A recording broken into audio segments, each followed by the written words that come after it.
تو والدین کے ساتھ ہمیں اس طرح کے برتاؤ کرنے ہیں۔ حدیث پاک میں ہے، ترمذی شریف کی حدیث ہے، اللہ کے رسول صلی اللہ علیہ وسلم نے فرمایا پروردگار کی خوشنودی باپ کی خوشنودی میں ہے، یعنی رب کی رضا باپ کی رضا میں ہے۔ باپ راضی ہے تو رب راضی ہے، باپ ناراض ہے تو رب ناراض ہے۔ فرمایا اور پروردگار کی ناراضگی باپ کی ناراضگی میں ہے۔ یہ کون کہہ رہا ہے؟ یہ بات کون کہہ رہا ہے؟ ہم اور آپ تو نہیں کہہ رہے نا، یہ بات رسول رحمت کہہ رہے ہیں، جو ہر وقت امت کی فکر میں رہنے والے نبی، وہ یہ بات کہہ رہے ہیں کہ اللہ باپ سے راضی ہوتا ہے والد و اولاد کے لیے، اور اگر باپ ناراض ہے تو رب بھی ناراض ہو جاتا ہے۔ ایک اور حدیث شریف میں ہے، ماں باپ کی خدمت کرنا اور اس کی فرما برداری کرنا اللہ رب العزت کی رضا راضی ہونے کا سب سے اور بہتر طریقہ یہ ہے کہ والدین کو راضی کر لو۔ جب ہم والدین کو راضی کر لیں گے تو اللہ رب العزت ہم سے راضی ہو جائے گا۔ اس لیے ہم لوگ اپنے ماں باپ کو راضی کرنے میں لگ جائیں۔ جن کے ماں باپ دنیا سے رخصت ہو چکے ہیں، اب ان کو کیسے راضی کر سکتا ہے وہ بندہ؟ اب تو ان کو راضی نہیں کر سکتا ہے نا۔ تو ان کے لیے حکم یہ ہے کہ وہ اپنے والدین کے لیے روز توبہ استغفار کریں، ان کے لیے ایصال ثواب کریں، ان کے قبروں پہ روز جائیں، ان کے لیے دعائے مغفرت کریں، اور اپنے لیے رب سے توبہ کریں کہ مولا مجھ سے جو بھی غلطی ہوئی ہے یا ہو چکی ہے جانے انجانے میں، مولا میں نہیں جانتا تھا میرے ماں باپ کی یہ عظمت ہوتی ہے، میں نہیں جانتا تھا کہ والدین کا اتنا مقام ہوتا ہے، اے اللہ مجھ سے جانے انجانے میں غلطی ہوگی، اب تو ہی معاف کرنے والا ہے، تو ہی معاف کرنے والا ہے۔ تو یہ کام ہمیں کرنا ہے۔ اب اولاد کو کیسے پرورش کریں گے؟ تو فرمایا جس طرح اولاد کے ذمے والدین کے کچھ حقوق ہیں، ایسے ہی والدین کے ذمے بھی اولاد کے حقوق ہیں۔ حضرت ابو ہریرہ فرماتے ہیں رسول اللہ صلی اللہ علیہ وسلم نے ارشاد فرمایا باپ کے ذمے بھی اولاد کے حقوق ہیں، جس طرح اولاد کے ذمے باپ کے حقوق ہیں۔ احادیث میں اس کی بڑی فضیلت آئی ہے۔ حدیث شریف میں ہے، حضرت انس رضی اللہ تعالی عنہ سے روایت ہے، رسول اللہ صلی اللہ علیہ وآلہ وسلم نے فرمایا جس کے عیال میں 2 لڑکیاں، جس کے اولادوں میں 2 لڑکیاں بلوغ تک پہنچ گئی ہیں، یعنی جوان ہو گئی ہیں، بالغ ہو گئی ہیں، وہ قیامت کے دن اس طرح آئے گا میں اور وہ پاس پاس ہوں گے۔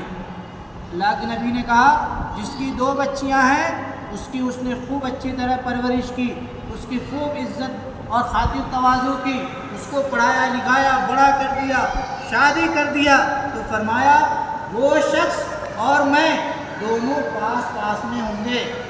کہاں ہوں گے؟ آپ ذرا سوچیے، رسول اللہ کے پاس کوئی آدمی ہوگا تو اس کا مقام اور مرتبہ کیسا ہوگا؟ اس کی زندگی کتنی خوشی کیسی ہوگی کہ ہم نے اپنی ظاہری زندگی میں رسول اللہ کو نہیں دیکھا، لیکن مرنے کے بعد صرف ان 2 بچیوں کی پرورش کی وجہ سے ہمیں رسول اللہ کی صحبت نصیب ہو رہی ہے، قربت نصیب ہو رہی ہے، تو ہم خوش قسمت ہیں کہ نہیں؟ آگے فرماتے ہیں اور حضور نے اپنی انگلیوں کو ملا کر کے فرمایا ہم اس طرح ہوں گے۔ آگے حدیث پاک میں ابو داؤد نے عبداللہ ابن عباس سے روایت کی، رسول اللہ نے فرمایا جس کی لڑکی ہو اور وہ اسے زندہ درگور نہ کرے اور اس کی توہین نہ کرے اور اولاد ذکور یعنی لڑکوں کو اس پر ترجیح نہ دے، اللہ تعالیٰ اس کو جنت میں داخل کرے گا۔ ہمارے سماج میں ایک بیماری ہے، رسول اللہ اس وقت بھی جانتے تھے یہ بیماری آ جائے گی، انہوں نے بیان کر دی۔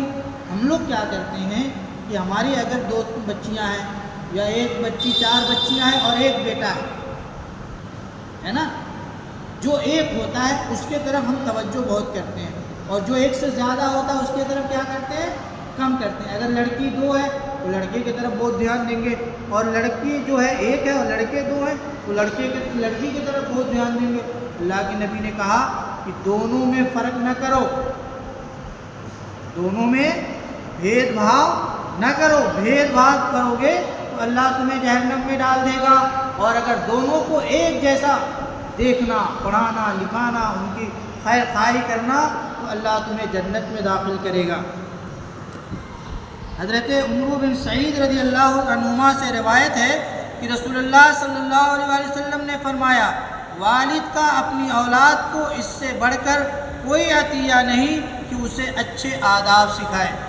یعنی ماں باپ کے لیے کوئی بڑی دولت نہیں ہے، اولاد کے لیے کوئی انعام نہیں ہے اس طرح کہ وہ اپنے بچے کو اچھا بنا جائے، اچھا ڈھنگ سکھا جائے، اچھی بات کرنے کا سلیقہ دے، بڑوں کی عزت کرنے کا ڈھنگ بتائے۔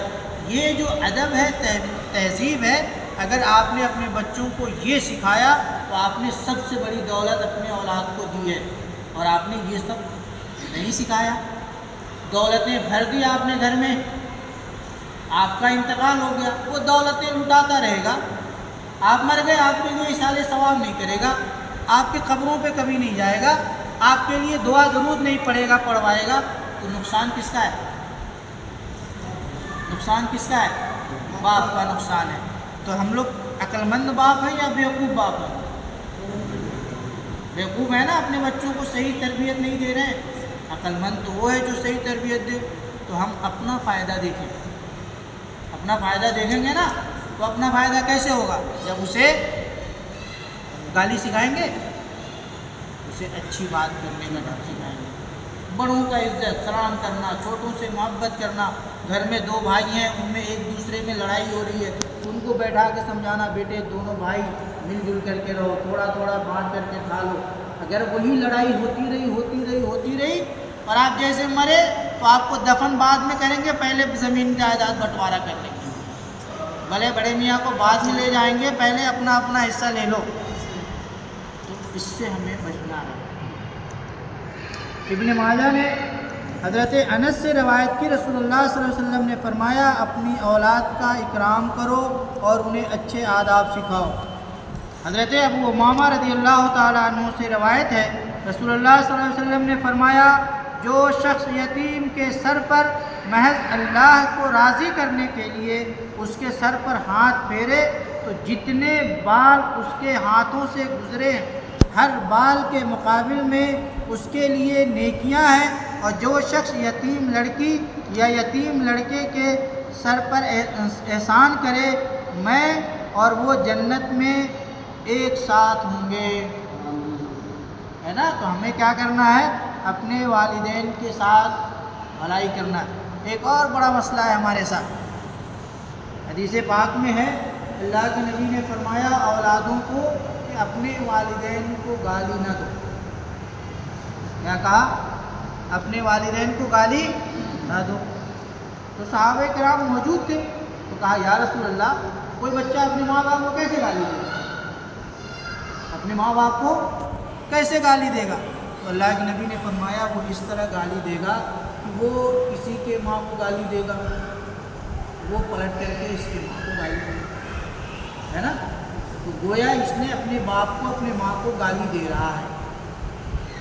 اللہ کے نبی نے کہا کہ یہ برا کام ہے، یہ برا عمل ہے، اس سے بچو، اپنے والدین کو گالی نہ دو، نہ گالی دلاؤ۔ لیکن صاحب اب تو الٹا ہو گیا ہے، اب گالی دینے اور دلانے کا چھوڑو، بچہ باپ کو منہ پہ گالی دے رہا ہے۔ بچہ جو ہے باپ کو منہ پہ گالی دے رہا ہے، تم نے ہمارے لیے کیا کیا، تم نے ہمارے لیے کیا کیا۔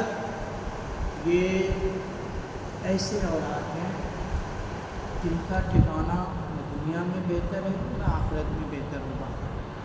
اس لیے ہمیں اور آپ کو سب کو چاہیے کہ اپنی آخرت کی فکر کریں، اللہ رسول سے ڈرتے رہیں، اپنے بچوں کو صحیح تربیت دیں، ہے نا، ورنہ یہی بچے ہمارے لیے جان کے وبال بن جائیں گے، اور ان کی وجہ سے ہمیں آپ کو جہنم میں جانا پڑے گا۔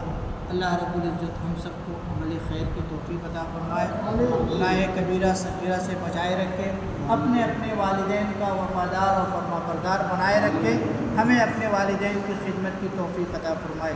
اللہم صلی علی سیدنا شفیعنا مولانا محمد عدد ما فی علم اللہ صلاۃ دائما وتدوم بدوام ملک اللہ۔